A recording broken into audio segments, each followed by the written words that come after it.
네, 오늘 시편 17편의 말씀 고난의 테스트라는 제목으로 말씀 전하도록 하겠습니다.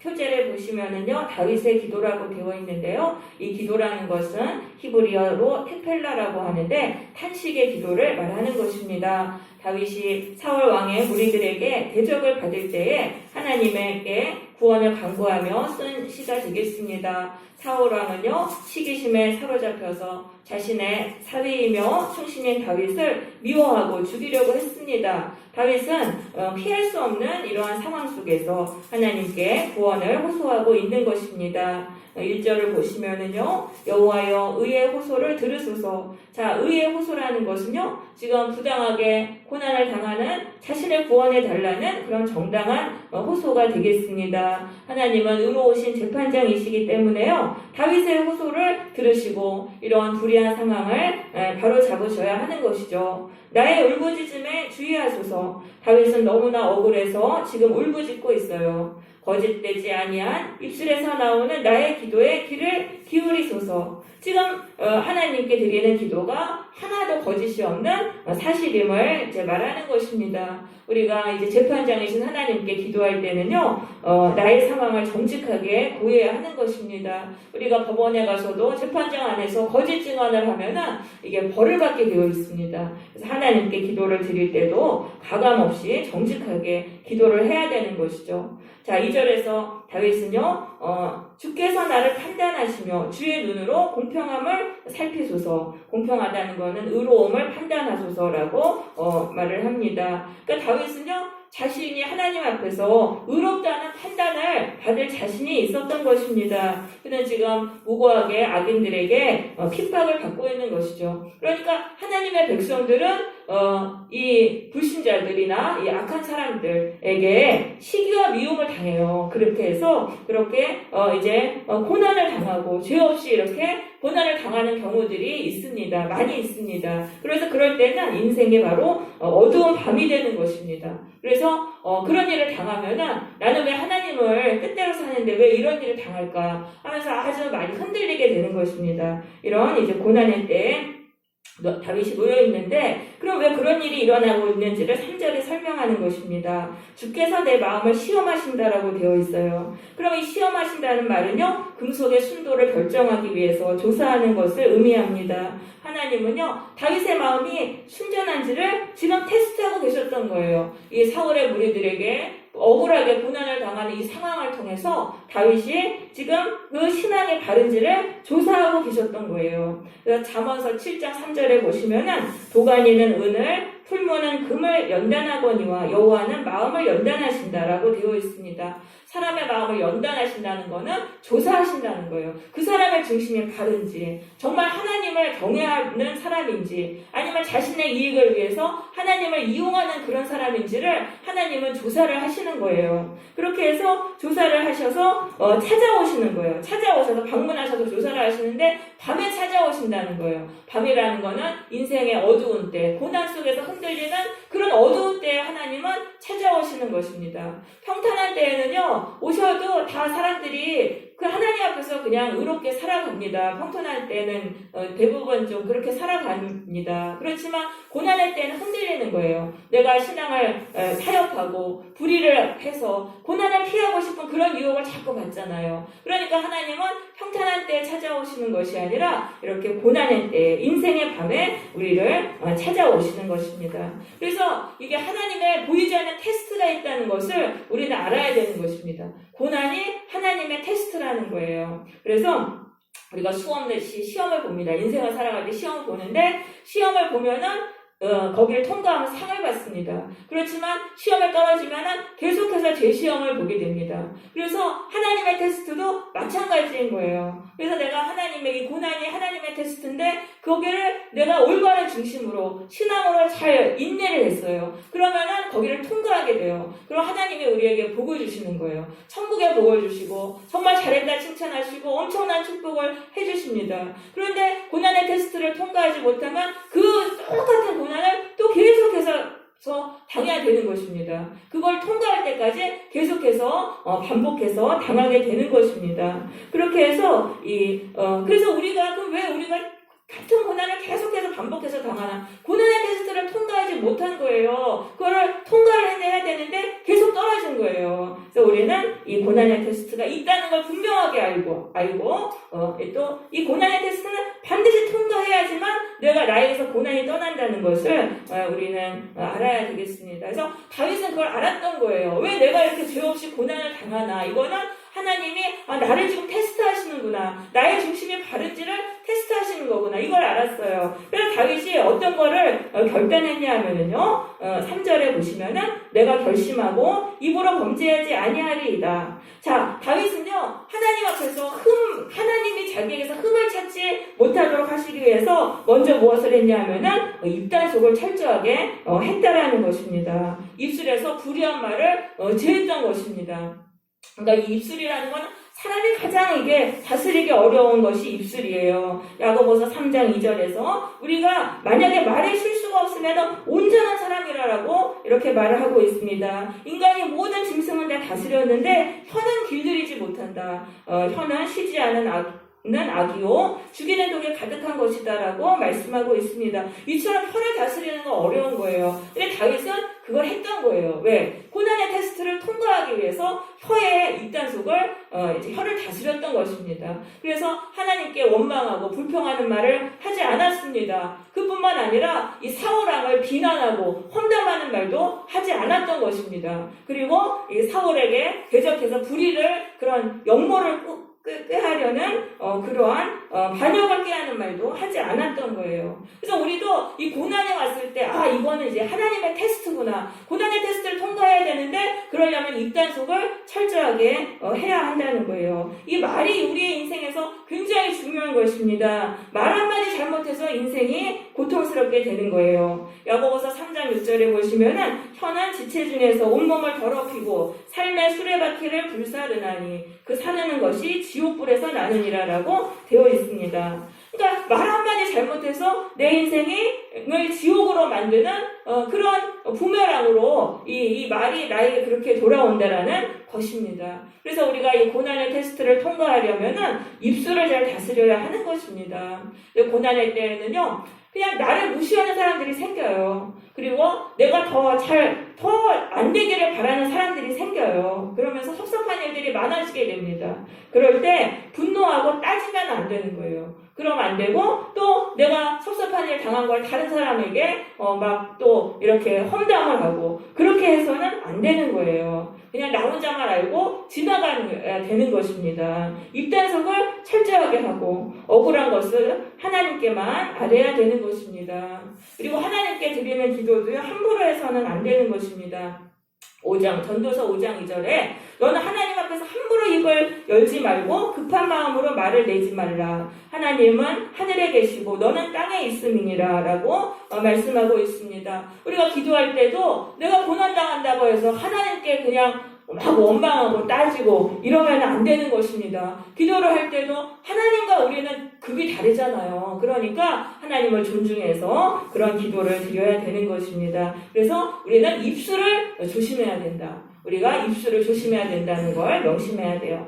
자, 4절에 보시면은 사람의 행사로 논하면 이 사람의 행사라는 건 행동입니다. 말과는 대조되는 이 마음과 대조되는 그런 이제 외적인 행동들을 말하는데 일상적인 삶을 말하는 것입니다. 자, 다윗은요 주의 입술의 말씀을 따라서 스스로 삼가고 포악자의 길을 가지 않았습니다. 이 포악자의 길은 뭐냐면 폭력을 행해가지고 자신의 힘으로 고난을 벗어나는 것이 포악자의 길이 되겠습니다. 다윗은요 사울을 2번이나 죽일 기회가 있었어요. 그렇지만 다윗은 사울왕을 죽이지 않았어요. 하나님을 두려워했던 거예요. 사울왕을 죽이면은 다 고난이 끝나고 자기가 이스라엘의 왕이 돼요. 그렇지만 자기가 함부로 그렇게 하지 않았던 거예요. 그는 하나님을 두려워했던 것이죠. 그래서 우리도 이 고난의 테스트를 통과하려면은요 포악한 행동을 버려야 된다는 거예요. 포악한 행동을 버려야 된다. 내가 힘들다고 다른 사람한테 혈기를 부리거나 짜증을 부려서는 안 되는 것입니다.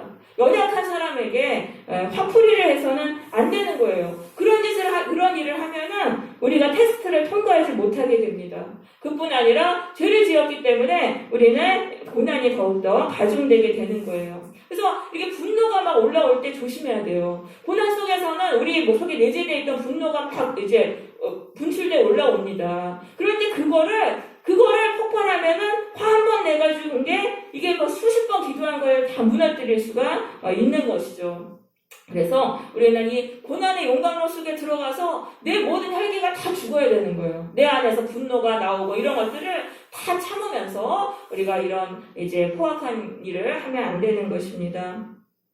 자, 그 다음에 이제 5절입니다. 나의 걸음이 주의 길을 굳게 지켰고, 주의 길을 굳게 지켰다는 거는 하나님의 그 율법에 순종하며 살았다는 것입니다. 실족하지 아니하였나이다. 그 실속했다는 거는 탈선하고 벗어나는 걸 말하는 거예요. 그래서 말씀의 길에서 벗어나지 않도록 조심했어요. 다윗은 죄를 안 지을 뿐만 아니라 적극적으로 하나님의 말씀에 순종했다는 것이죠. 우리가 하나님의 말씀에 적극 순종하고 살면 죄는 그냥 저절로 안 지어요. 자, 그렇게 우리가 살면은 어떠한 결과가 일어나냐면요.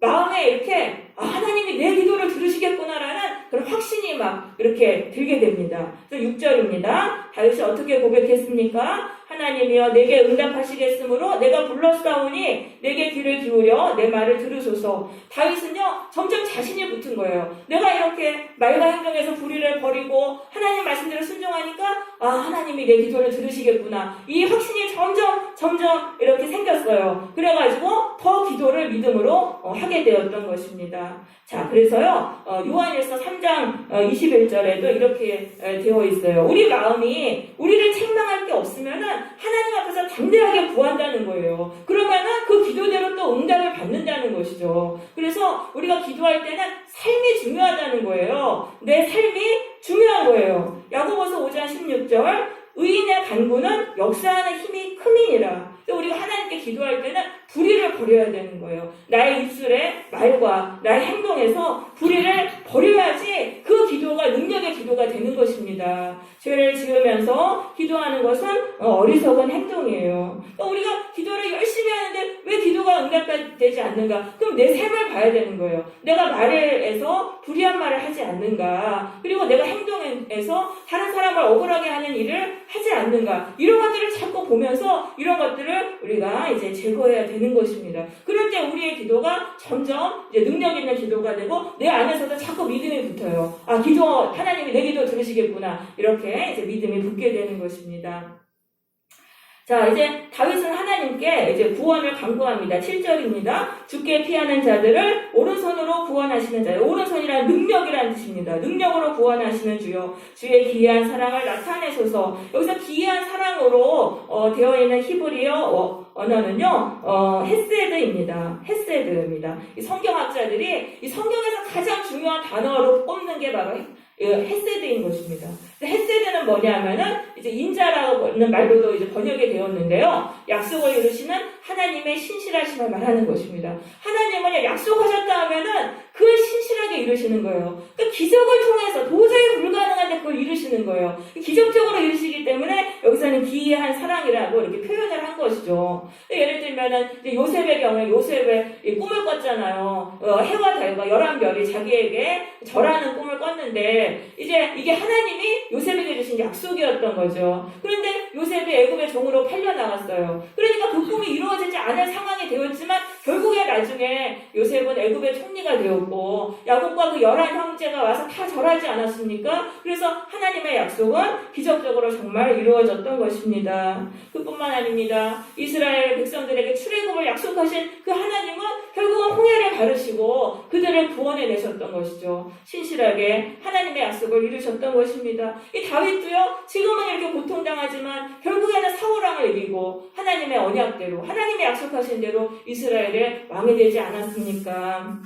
그래서 하나님은 하나님의 약속은 반드시 이루신다는 것을 우리는 알고 그것을 이제 붙들어야 돼요. 하나님의 이 신약은 뭡니까? 예수를 믿으면 모든 인생의 고통에서 해방돼서 구원받는다. 천국의 인생이 된다. 그걸 약속하시는 거예요. 모든 어둠의 것을 다 이기고 복된 인생인 걸 살게 된다. 그게 약속하신 게 신약이에요. 그 약속이 우리에게 이루어지는 거예요. 그러니까 우리가 그 약속을 믿고 있는 한, 그 약속을 붙드는 한 그거는 우리에게 이루어지는 것이죠. 기적적으로 우리에게 이루어지는 것입니다. 그러니까 지금의 나의 상황을 보지 마시고 여러분 하나님의 약속을 붙드세요. 지금 나의 상황은 너무나 처참하고 도저히 그게 이루어질 것 같지 않지만 그 하나님이 이루시는 거예요. 하나님은 신실하신 분이기 때문에. 그래서 기적적으로 그것이 이루어진다는 것을 믿고 어려움을 인내하시길 바랍니다. 다윗도 10년을 인내했잖아요. 우리에게도 그런 끈질긴 인내가 필요한 것입니다.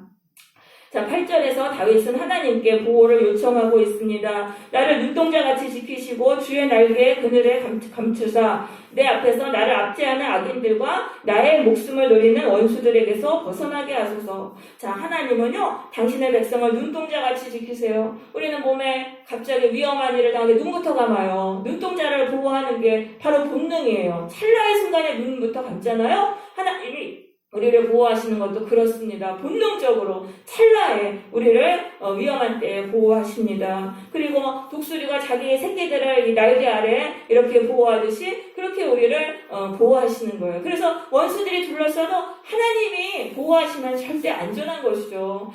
그렇게 우리를 보호하시는 하나님이 왜 우리에게 고난을 당하게 하셨습니까? 그것은 바로 우리를 테스트하시기 위함이라는 거예요. 우리의 중심이 바른지, 우리가 정말 신앙을 지키는지를 테스트하셔서 결국은 천국의 복을 주시기 위해서 우리를 테스트하려는 것입니다. 그러므로 여러분, 우리를 공격하는 그런 사람들을 두려워하지 마세요. 두려워하지 마세요. 그 사람들은 그냥 단지 엑스트라일 뿐이에요. 하나님이 만들어 놓으신 장치일 뿐이에요. 우리는 고난을 보지 말고 그 고난 뒤에 계시는 하나님을 볼 수 있어야 되는 거예요. 여러분, 고난이 테스트라는 것을, 하나님의 테스트라는 것을 깨달으시고 고난을 보지 마시고 고난 뒤에 계시는 하나님을 보시기를 바랍니다.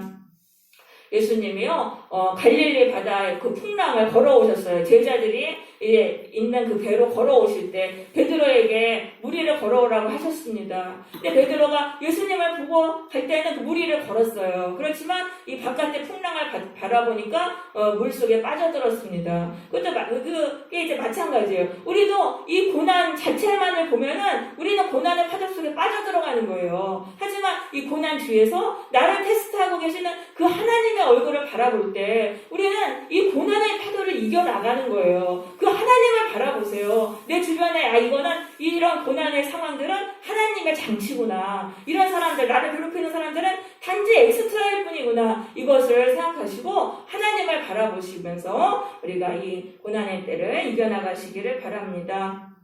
자, 10절에서 다윗은요, 이제 악인들 대해서, 이제 불의에 대해서 하나님께 고발합니다. 10절입니다. 그들의 마음은 기름에 잠겼고, 자, 이 다윗을 지금 괴롭히는 이 악인들의 마음은요, 기름에 잠겼다는 거는 이제 부유해진 거예요. 이제 기름기가 끼면 이제 부유해졌다는 거거든요. 지금 마음이 아주 부유해요. 자기네들은 고난이 없어요. 악을 행하는데도. 그래가지고 마음이 부유해져서 교만하게 됐습니다. 그래서 그들의 입으로는 교만한 말을 말하는 거예요. 우리는 뭐 고난 안 당해. 뭐 우리는 뭐 계속 잘 될 거야. 이런 식으로 자신들이 이제 하나님인 것처럼 이렇게 말을 하고 있습니다. 그러면서 또 그 원수들은 다윗의 이제 무리들이 이제 걸어가는 것을 이제 에워싸고 노려보고 있어요. 그것을 다 주시하면서 어떻게 하면 이제 다윗을 잡아 죽일까 노려보면서 땅에 넘어뜨려고 하고 있습니다. 사자가 먹잇감을 잡아먹으려면 먼저 땅에 넘어뜨린 다음에 이제 움켜서 찢어 먹잖아요. 그러니까 이제 그런 상황을 지금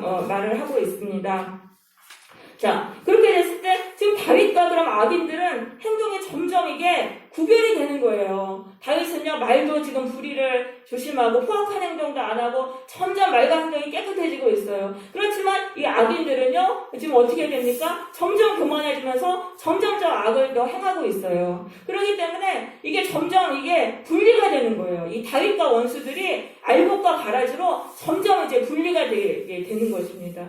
그래서 우리가 고난의 테스트를 통과하려는 사람은 점점 삶이 깨끗해져요. 그런데 그렇지 않고 그 대적자들과 원수들은 점점 이제 악을 행하면서 교만해지고 점점 악해져요. 그러면은 이게 하나님이 보시기에 뚜렷하게 이제 분리가 되는 거예요. 알곡과 가라지로 분리가 일어나요. 그러니까 하나님이 그때는 이제 심판을 하시는 거예요. 모든 게 구별이 딱 되면은 이제 알곡은 다윗처럼 하나님 앞에서 불의를 버리고 깨끗하게 살려고 했던 이 알곡들은 천국 복관에 넣으시는 거예요. 천국에 이제 속하게 해주셔가지고 이 고난이 다 떠나가고 아주 기쁨의 인생을 살아가게 해주시고, 그 다음에 이 악인들은 가라지예요. 아무 이제 선한 열매가 없고 악만행한 가라지들은 심판의 불에 넣으셔서 그때부터는 이제 지옥의 인생을 살아가게 되는 것입니다. 그래서 우리는 이 하나님의 심판날이 있다는 것을 우리는 꼭 알아야 되는 거예요. 내게 지금 불의가 없다고 해서 그렇게 다른 사람을 억울하게 만들고 고통을 주고 괴롭히고 이렇게 악을 행하는 것을 조심해야 되는 거예요. 그런 일을 하면은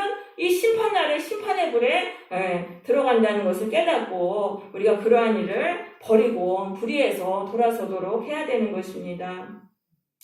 자, 14절입니다. 여호와여, 이 세상에 살아있는 동안 그들의 분깃을 받은 사람들에게서 주의 손으로 나를 구하소서. 이 분깃이라는 건 몫이에요. 세상의 것을 소유한 사람들이에요. 뭐 힘이 있고 돈이 있고 뭐 이 세상의 것들, 좋은 것들을 소유한 사람들, 그 사람들은 하나님을 두려워하지 않아요. 그러니까 자신들의 이익을 위해서 지금 편을 먹고 다윗을 공격하고 있어요. 그런데 이 사람들은요, 주의 제물로 배를 채우고 자녀로 만족하고 그들의 남은 산업을 그들의 어린 자녀 아이들에게 물려주는 자녀이다. 그러니까 이 사람들은 하나님의 것을 자신을 위해 사용하는 거예요. 그리고 자신에게 물려주려고 합니다. 자신들이 잘 먹고 잘 사는 것만을 추구하면서 살아가요. 그러니까 이런 것이 바로 이제 불의한 그런 삶이죠. 그래서 다윗은 이 악인들의 불의함에 대해서 이제 조목조목 하나님께 아뢰면서 하나님께서 그들을 심판하시고 그래서 불의를 바로잡으실 것을 간구하고 있습니다. 그래서 우리도 사람들의 잘못된 눈이 자꾸 보이잖아요. 사람들의 잘못된 점이 자꾸 보이는데 그것을 다윗처럼 하나님께만 아뢰야 되는 거예요. 저 사람이 지금 저렇게 잘못을 행하고 있습니다. 저 사람들이. 그럴 때 그것을 딴 사람한테 말하지 말고 하나님께만 아뢰야 돼요. 다윗은 그랬던 거예요. 딴 사람들한테 말하면 헛되하는 게 되잖아요. 그러면 고난의 테스트를 통과하지 못하니까 하나님께만 아뢰면서 하나님께서 바로 잡으시도록 해야 되는 것입니다. 전도서 10장 20절에 이런 말씀이 있어요. 심중에라도 왕을 저주하지 말고 침실에서라도 부자를 저주하지 말라. 공중의 새가 그 소리를 전하고 날짐승이 그 일을 전파할 것이니라. 내가 어떤 사람의 불의에 대해서 딴 사람한테 말했어요. 그럼 그 사람이 또 자기 친한 사람한테 말해서 몇 달에 걸쳐가지고 그 사람한테 다시 돌아가는 거예요. 그러니까 우리가 다른 사람의 뭐 잘못된 점이 보일 때 그거를 딴 사람에게 말하지 말고 하나님께만 이제 고하시기를 바랍니다. 자, 15절입니다. 나는 의로운 중에 주의 얼굴을 배우리니 깰 때 주의 형상으로 만족하리이다. 자, 나는 계속 의롭게 살겠습니다. 다윗은 이제 결단을 합니다. 그래서 주의 얼굴을 뵐 것입니다. 자, 이 주의 얼굴은 뭡니까? 고난의 커튼 뒤에서 하나님은 숨어 계셨어요. 그런데 이제 다윗이 고난의 테스트를 통과했어요. 그러니까 하나님은 그 커튼을 열고 나오시는 거예요. 그래서 다윗을 안아주시고 다윗에게 상을 주시는 것이죠. 이제 고난은 끝났다. 너는 정말 이 천국의 복을 이제 받을 것이다. 그 하나님의 얼굴을 지금 볼 것을 바라보면서 나는 계속적으로 의로운 삶을 살 것이다라고 이렇게 결단하고 있었던 것입니다. 그러면서 이제 깰 때라고 되어 있어요. 깰 때라는 거는 어둠이 떠나고 밝은 날에 인생이 오는 게 바로 깰 때인 거예요. 하나님이요 우리에게 상 주시려고 오면은 그때 고난의 어둠은 사라지고 우리의 인생은 밝은 날이 되는 거예요. 우리의 인생에 기쁨과 생명으로 가득 찬 인생이 되는 것입니다. 마치 마법에서 풀려난 것처럼 고난은 떠나가게 돼요. 나중에 생각해보면 그때 내가 그런 고난을 당했었지. 그 고난을 당했던 때가 마치 꿈을 꾼 것처럼 그렇게 여겨지게 되는 것입니다. 그래서 우리가 하나님의 뜻에 의해서 고난을 받는 그 시간은 아주 특별한 시간이에요. 그래서 나중에 그 시간을 지나고 나면은 그때가 그냥 꿈처럼 느껴지는 거예요. 내가 그때 그렇게 힘들었었지. 하지만 내가 그것들을 잘 이겨냈구나. 이런 것들을 나중에 고백하게 되는 것이죠. 자, 그럼 깰 때의 주의 형상으로 만족하리이다. 이 말은요, 이제 두 가지로 해석이 됩니다. 첫 번째로요, 이제 주의 형상이 주의 얼굴이라고 생각할 때는 이제 앞에 말하고 이제 같이 반복되는 내용입니다. 이제 고난이 다 떠나면은 이제 원수들은 다 사라지고 그 원수들은 그냥 하나님이 장치예요. 하나님이 세우신 엑스트라들이거든요. 그 원수들은 다 사라지고 나와 함께 하시는 하나님을 내가 보게 될 것이다라는 그런 의미죠. 나에게 복을 주시는 하나님으로 인해서 나는 이제 천국의 인생을 살게 될 것입니다라는 그런 이제 의미가 또 있고요. 또 두 번째 의미는 이렇습니다. 고난의 테스트를 통과하면은 내 안에 하나님의 형상이 만들어질 것이다. 나는 그것 때문에 기뻐할 것이다라는 그러한 의미가 되겠습니다. 자, 지금 다윗은요, 고난의 테스트를 통과하기 위해서 말에서 불의를 제하고 행동에서 불의를 제했고 하나님의 말씀에 열심히 순종했어요. 그 결과 다윗에게는 하나님의 선한 성품이 만들어지는 거예요. 죄를 버리고 하나님 앞에서 의롭고 선하게 살려고 노력하니까 하나님의 형상이 다윗에게 이제 만들어진 것이죠. 그래서요, 고난의 테스트는 우리 안에 하나님의 선한 형상, 그 죄짓기 이전에 우리의 원래 그 선했던 모습으로 우리를 돌아가게 만드는 그런 역할을 하는 것입니다. 그래서 야고보서 1장 2절에 내 형제들아 너희가 여러 가지 시험을 당하거든 온전히 기쁘게 여기라. 너희 믿음의 시련이 인내를 만들어내는 줄 너희가 알미라. 인내를 온전히 이루라. 이는 너희로 온전하고 구비하여 조금도 부족함이 없게 하려 함이라라고 말씀했던 것입니다. 여러분, 이 고난의 테스트를 인내하세요. 끝까지 인내하세요. 그러면은 이 고난의 테스트를 통해 우리 안에 죄가 다 이제 용광로 속에 다 빠져나가요. 그러면서 우리가 죄짓기 이전에 그 하나님이 우리에게 지으셨던 그 선한 성품으로 우리가 돌아가게 되는 것입니다. 그래서 우리는 끝까지 의인의 길을 가야 된다는 거예요. 그래서 고난의 테스트를 통과하는 유일한 비결은 바로 의인의 길을 가는 것입니다. 우리가 의인의 길을 가면은 하나님이 우리를 인정해 주세요. 그래서 너는 합격이다. 이렇게 해서 고난의 테스트를 통과하게 되는 것입니다. 네, 그래서 우리도 이제 다윗이 당했던 것처럼 바로 고난의 테스트를 우리가 이제 당하게 됩니다. 그럴 때 우리가 아까도 말씀드렸지만 중요한 거는 고난을 보지 마세요. 여러분, 이 고난은 하나님이 세우신 장치라는 것을 우리는 깨닫고 이 고난 뒤에서 나를 시험하고 계시는 그 하나님을 바라보시기를 바랍니다. 고난을 바라보면 고난 속에 다 무너져요. 그렇지만 이 고난은 나를 상 주시기 위한 하나님의 장치구나 라는 것들을 생각하고 하나님을 바라볼 때 우리는 고난의 파도를 다 이겨나갈 수가 있는 것입니다. 그리고 이 고난의 때 특별히 말과 행동에서 불의를 버려야 되는 거예요. 우리가 왜 고난을 통과하지 못하느냐? 우리의 말과 행동에서 불의를 버리지 않기 때문이에요. 그래서 이게 기도만 열심히 한다고 해가지고 되는 게 아니에요. 삶과 믿음이 같이 가야 되는 것입니다. 그래서 우리는 끊임없이 내 자신을 돌아보면서 내 안에 잘못된 것들을 회개하고 예수님의 십자가를 의지해서 보혈의 능력으로 죄에서 고침받기를 우리는 기도해야 될 것입니다. 여러분, 이것들을 꼭 명심하시고 이 고난의 테스트를 통과해서 우리 모두 하나님께 복을 받는, 천국의 복을 받는 성도들이 되시기를 바랍니다. 아멘.